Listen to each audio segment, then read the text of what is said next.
On June 26, 2020, a 73-year-old woman named Karen Gardner, who suffered from dementia and sensory aphasia, which impaired her ability to communicate and understand, attempted to leave a Walmart in Loveland, California, carrying unpaid items worth $13.88.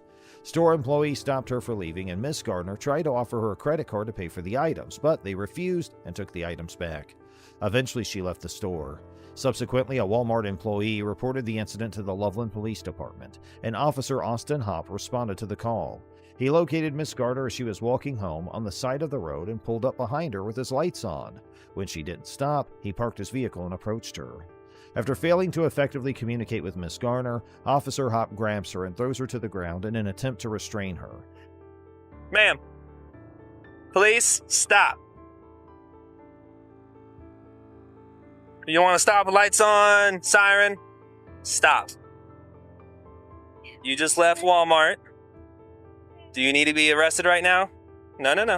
Okay. Let's stop. Miss Gardner, visibly confused, repeatedly tells Officer Hopp that she's going home, as the two engage in a brief scuffle.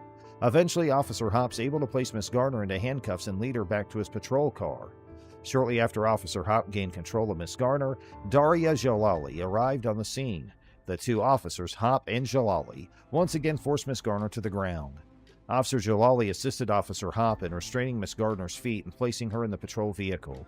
A concerned citizen confronted Officer Hopp about his conduct. Officer Hopp defended himself, claiming he had the authority to use force, but the citizen believed it violated department policy, Colorado law, and the U.S. Constitution.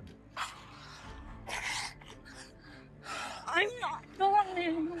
Why are you fighting with me? And why are you trying to slip the cuffs off? I'm going home.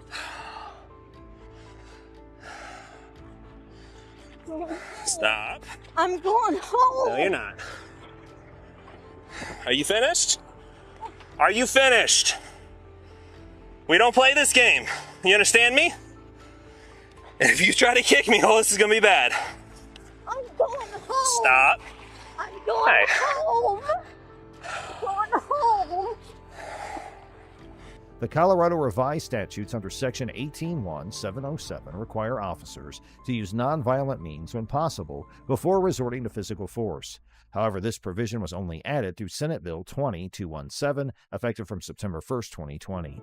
At the time of Miss Gardner's arrest, the statute allowed reasonable physical force for effecting an arrest. Despite her non-threatening demeanor, the officer's actions came under scrutiny. In an attempt to ascertain Miss Gardner's identity, the officers questioned her about her date of birth. However, she remained unresponsive and refused to engage with them, showing apparent signs of mental instability. Karen, I got your credit card, okay? It'll go with you. What's your date of birth, Karen? My credit card. I have it. You will have it with you. I will not lose it, I promise. What's your date of birth, Karen? Huh? Who's my sergeant? Yeah. Okay, well, first, I can tell you that. Sergeant Metzler, he's at the police department. You can go talk to him if you have an issue. Yeah, give me your card so I can put a report. Okay. I see you there, how you throw the little kid. Little kid? Well, I don't know. He's not if a he's little kid. And this he is what he was just walking, and I see you how She you just grab him. stole from Walmart and refused to stop, refused to listen to lawful orders, and to fight me. This is what happens when you fight the police. I have to use force to safely detain her. That's what this is. This isn't just some random act of aggression. Unfortunately, the officer seemed oblivious to the possibility of her suffering from dementia, despite her exhibiting symptoms of disorientation, memory loss, and disordered speech. The Loveland Police Department's policy on interactions with individuals suspected of mental illness clearly outlined the need for officers to be aware of such behaviors and to establish a compassionate connection while ensuring everyone's safety. Officer Hopp, as seen in the body camera footage, either failed to recognize these signs or deliberately disregarded the policy during his interactions with Miss Gardner. After being brought to the police station, Miss Gardner was led inside by officers and left handcuffed to a bench where she remained unattended for several hours without any medical assistance. Officer Hopp's use of force resulted in severe injuries for Miss Gardner, including a fractured and dislocated shoulder, a bloody nose, facial scrapes, and contusions on her knees. The incident also led to her being diagnosed with post-traumatic stress disorder, causing ongoing physical pain in her shoulder, arm, and wrist. Here, let me see your feet. Credit card. We'll get it. Oh, my credit card.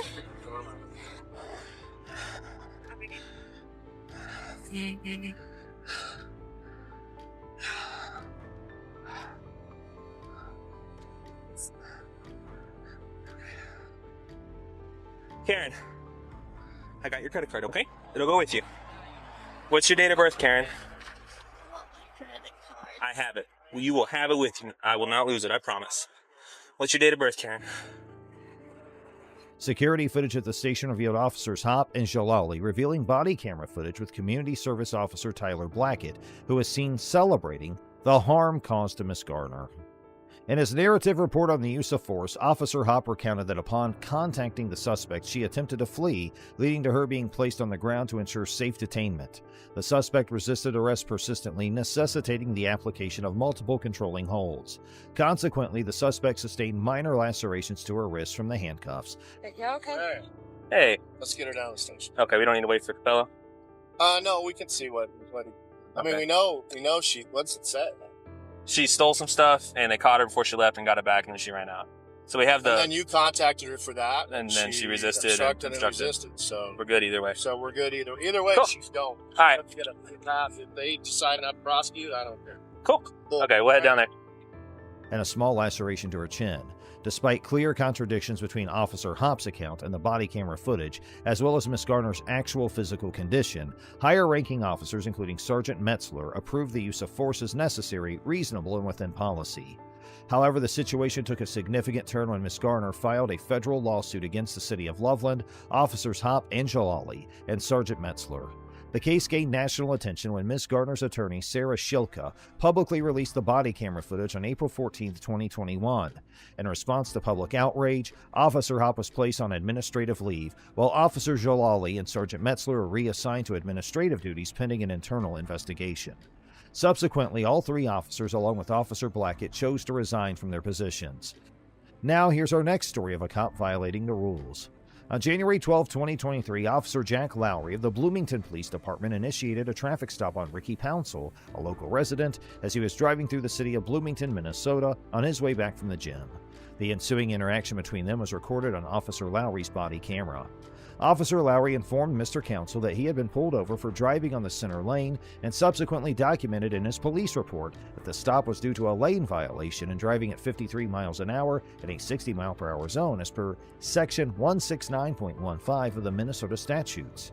The statute states that driving at a slow speed impedes normal traffic and it's prohibited unless necessary for safety or compliance with the law. However, considering the vehicle's weight and the highway grade, Officer Lowry's belief of Mr. Council's violation may not be reasonable, as he was driving slightly below the speed limit. Additionally, Officer Lowry claimed Mr. Council was drifting between lanes, which under Section 169.8 requires driving within a single lane unless it can be done safely. With valid license, everything? Okay. Anytime, man. All right, back. License status valid. Rental car, pretty distinct reaction to my presence, and then going like 55 in middle lane, and wasn't really cooperative with me at all. Didn't want to tell me where he was coming, where he was going. There's some luggage in the back seat too. What? Like a couple bags in the trunk. Okay. He didn't seem super cooperative, so I'm just gonna pull him out and try talking about you. Ricky, right? The U.S. Supreme Court has upheld that pretextual stops, motivated by investigating potential criminal activity, are constitutionally valid, regardless of the officer's true motivations. Thus, if the court accepts Officer Lowry's statement about the lane violation, the traffic stop is likely to be deemed constitutionally valid. According to the police report, Officer Lowry conducted a search of the vehicle, finding only vitamin C capsules. Subsequently, Mr. Pouncil was released after being detained for approximately 35 minutes. The incident came to light when Mr. Pouncil's nephew reached out to relay the details. Despite Mr. Pouncil and his family's efforts to report the incident to the city of Bloomington, the Bloomington Police Department and the city attorney, no wrongdoing was found on Officer Lowry's part, and no corrective actions were taken. The encounter left Mr. Pouncil feeling marginalized and alienated from local authorities. While Officer Lowry avoided physical confrontation, he inappropriately extended the traffic stop without reasonable suspicion and used manipulative tactics to obtain consent for the search. Mr. Pouncil receives a B+ for maintaining composure and filing complaints, but his ability to challenge Officer Lowry's actions was diminished by consenting to the search. On the evening of September 21st, 2019, law enforcement authorities swiftly reacted to a distressing domestic violence call that had emanated from an apartment in Austin, Texas. Deputy Pereira, a dedicated officer serving with the Williamson County Sheriff's Office, promptly arrived at the location. The door he knocked on belonged to the residence of Skylar Leo, a young 20-year-old woman who cohabited with her boyfriend Eric Ramirez. The call, urgently placed by a concerned neighbor, compelled the officers to investigate the situation without delay. Ms. Leo informed Deputy Pereira that Mr. Ramirez had left the apartment and didn't know his whereabouts. She also expressed her unwillingness to press charges of domestic assault. Look up for me. What's on your neck? What happened? Nothing happened. So I have witnesses saying something happened. So you're trying to protect him? No, I just really don't like dealing with y'all. I really don't want to deal with y'all. I really don't. Okay. So... I don't need to talk to y'all. I really don't. Do you have your ID on you or anything? No, I don't. So what's your last name? Domestic violence laws vary across states, including how abuse is defined, the charges against abusers, and mandatory reporting requirements. In Texas, officers have discretion in making arrests for domestic violence incidents. Despite Ms. Leo's reluctance to press charges, law enforcement and prosecutors can pursue criminal actions based on their investigation and evidence. Texas law emphasizes the protection of domestic violence victims, regardless of their cooperation. So, were y'all... I'm trying to figure out why your friends called the cops. What friend? Or your witnesses, whoever was over here that called us. So what? We got into an argument. Okay. That's it. Okay. It was nothing physical? Nothing physical. Where are the marks on your neck from? We got into my necklace right here. No, this right here. What is that from?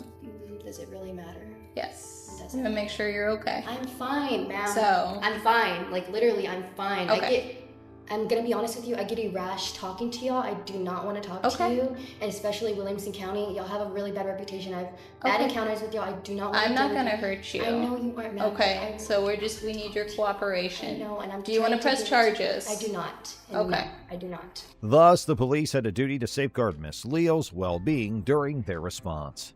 Deputy Lorenzo Hernandez, previously featured on a reality show, encountered a situation where he tried to enter Miss Leo's apartment. Although Miss Leo protested, the Fourth Amendment allows officers to enter a citizen's home without a warrant under certain circumstances, such as protecting individuals from immediate harm, like in cases of domestic violence. Courts have often given officers broad discretion in responding to domestic violence calls. Based on these precedents, it's likely that a court would find Deputy Hernandez's entry into Miss Leo's apartment justifiable to ensure her safety despite her objection. However, we must also address the legality of use of force in this situation. Deputy Hernandez contends that Ms. Leo's non-compliance justified the altercation and the use of force by the deputies. However, a court would likely disagree, as it must assess the reasonableness of the force used. In the 1989 Supreme Court case of Graham v. Connor, courts considered the severity of the crime, the threat posed to officers or others, and whether the suspect is actively resisting arrest. The 2018 case of Darden v. City of Fort Worth further emphasized that excessive force occurs when an arrestee is not actively resisting. Ms. Leo, a victim not resisting arrest, faced unwarranted aggression. A court would undoubtedly find Deputy Hernandez's actions excessive. Sheriff Robert Shodey initiated an internal investigation after an altercation, leading to Deputy Hernandez's one-day suspension. Surprisingly, Hernandez was later promoted to detective, but in January 2021, he resigned when former Sheriff Shawnee lost to current Sheriff Mike Gleason. Subsequently, Hernandez faced charges of official oppression and assault for his excessive use of force against Miss Leo. We went to my house. I'm like, well, we gotta find the guy that allegedly did this. So she didn't give direction, travel, description, anything. She's like, he left. I don't know where he went. Third level Nicholson. Satisfaction. So we need to see if this guy's inside your apartment. Who else is in here? She filed a lawsuit against him in the Williamson County Sheriff's Office on September 20th, 2021. Both the criminal charges against Hernandez and Ms. Leo's civil suit remain pending. His actions were unacceptable, rapidly escalating a peaceful situation, showing unprofessionalism and using excessive force. Went to my apartment. Yo, with what? I'm literally gonna press charges on y'all. We have a possible felony. Possible felony? Yes. For what? For who? He's not here, I'm telling you. But you don't know where he went? I don't know where he went. Lady. Okay. Like, what?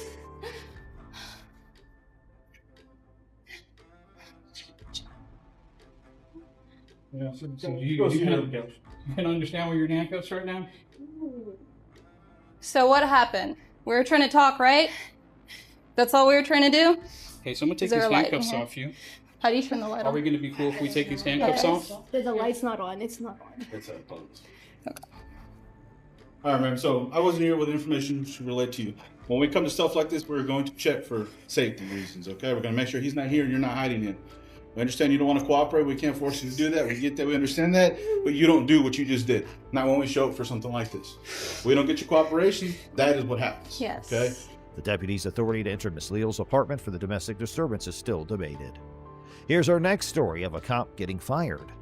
We thought we had seen it all, from mass murders, psychopaths, hooligans, and serial killers to even presidents. Cops have been on a roll arresting people of all types, but have seen cases where they arrest FBI agents. Were they rightly arrested? And do wrongful arrests of law enforcement officials call for the arrest with heavier punishments? Join us as we check a look at bizarre cases where dumb decisions from cops take them to rather odd position. So why don't we just kick things off with a crossover story of an FBI agent who has been wrongfully jailed? In our first case, the Kansas City, Kansas Police Department detained a former FBI agent for no apparent reason. It was a bizarre and ridiculous incident. As it turned out, Roger Golubski, a former detective, had been falsely accused of assaulting 2 black women between 1998 and 2002. There have been 2 accusations, to be exact. The real question is, however, how did the Kansas City police force allow him to get away with it for so long? Roger Golubski's unsolved case was discovered by the FBI while it was looking into the Kansas City Police Department's behavior. The former detective had a history of sexually assaulting women over the course of his 35-year career as a police officer and had been trading drugs for information. Lamonte McIntyre, a young black man, was accused of committing a double homicide by Golubski during his time as a police officer. McIntyre was ultimately freed after serving 24 years in prison without proper cause as a result. Golubski was taken into custody by the FBI on suspicion of 6 counts of sexually assaulting 2 black women. He has since entered a not guilty plea. Despite the jury rejecting his lawyer's request for release on medical grounds, he was kept in custody for routine medical examination. Black woman Rhonda Tribute, whose corpse was discovered in 1998, was one of Golubski's informants. Her case remains unsolved despite the fact that the investigation was started but never finished. She died, and Golubski's involvement is now being called into question by many people. That is exactly what we are saying. Many civil rights advocates across the nation have praised the arrest of Golubski, but it also raises serious questions about police behavior and the abuse of their authority. According to Tricia Bullnell, the director of the Midwest Innocence Project, a full investigation into the abuses in Wyandotte County and systematic reforms are needed to ensure that no other police officers and public officials can continue to abuse their power. As more of Golubski's crimes were discovered, it became clear that the Kansas City Police Department needed significant restructuring. Several inquiries remain unanswered as a result of the FBI's inquiry into the department. Roger Golubski's arrest was long overdue, but it's worth noting that it was the FBI, not the Kansas City Police, who brought him to justice. Next up, with the arrest of 2 Drug Enforcement Administration officers by the FBI in Nassau County, Florida, the situation has unexpectedly turned around. The DEA, a law enforcement organization renowned for its aggressive efforts to combat the drug trade, has charged 2 officers with drug-related offenses. But the system's level of dysfunction clearly remains unclear. While selling drugs, including cocaine, that had been seized to willing customers, Sergeant James Hickox was captured with his hand in a cookie jar. His greed knew no bounds as he also combined drugs with other substances to make up the weight difference and kept parts for himself. In his bedroom closet, the FBI discovered 3 shoeboxes, each containing $100,000 in cash. They also discovered another $200,000 hidden in his garage. Hickox claimed that he borrowed the funds for his claim by partaking in his gambling habit when asked where the money came from. Hickox's actions have hurt the DEA's reputation and are obviously a breach of his obligations as a law enforcement officer. Joshua Erie, a highway inspector, had been covered in the same drugs that had to be seized, even going so far as to legally approve the prescription of 43 oxycodone pills. He purchased drugs from drug dealers. As if that weren't enough, while under the influence of drugs, he acquired a gun, due to the fact that he was trusted with the law rather than the law itself. Erie's actions were not only wrong, but also dangerous.